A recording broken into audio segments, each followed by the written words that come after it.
ஏன் நல்லவர்கள் தானே நல்ல நல்ல நல்ல நிலையில் இந்த உலகத்தில் இருக்க வேண்டும், கெட்டவர்கள் தானே இந்த உலகத்தில் துன்பத்தை அனுபவிக்க வேண்டும் என்று நமக்கு தோன்றினாலும் அல்லாஹ் இந்த உலகத்தை அப்படி அமைக்கவே இல்லை.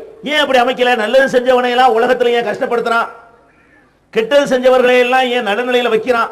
பெரும்பாலும் விதிவிலக்காக சில நல்லவர்களும் நல்ல நிலையில் இருப்பார்கள், விதிவிலக்காக சில கெட்டவர்களும் இந்த உலகத்திலே இழிவடைந்து மரணிப்பார்கள்.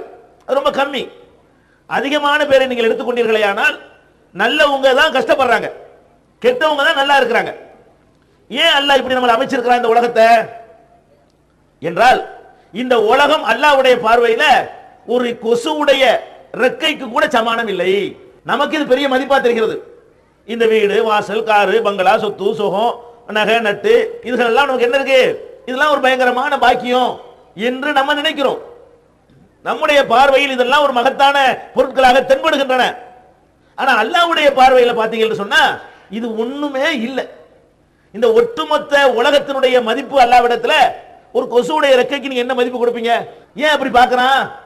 அவன் நமக்காக சித்தப்படுத்தி வைத்திருக்கிறானே, அதனோடு ஒப்பிட்டு பார்க்கக்கூடிய நேரத்தில் இது ஒண்ணுமே இல்லை. நம்ம வாழ்கிற உலகம் இருக்குதே, இது ஒண்ணும் கிடையாது. எவ்வளவு நாளைக்கு வாழ்ந்துருவோம்? 60 வருஷம் வாழ்வோமா? ஒரு 70 வருஷம், ஒரு 80 வருஷம், அதிகபட்சமா ஒரு 100 வருஷம். ரொம்ப கம்மியான பேர் அப்படி வாழ்வாங்க.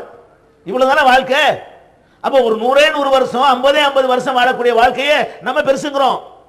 அங்க மறுமையில் கிடைக்கிற வாழ்க்கை எப்படி வாழ்க்கை? அதுக்கு லிமிட் இல்லை. அது ஒரு 10 வருஷம் சொர்க்கத்தில் இருப்பீங்க அப்படியா இருக்கு. ஒரு 200 வருஷம் உங்களை சொர்க்கத்தில் எல்லாம் போட்டு அப்புறமா உங்களை காலி பண்ணிடுவானா? ஒரு 2000 வருஷமா, ஒரு 20,000 வருஷமா, ஒரு 2 லட்சம் வருஷமா, ஒரு 2 கோடி வருஷமா, கணக்கே இல்லை. கோடானு கோடானு கோடானு சொல்லிக்கிட்டே போகலாம்.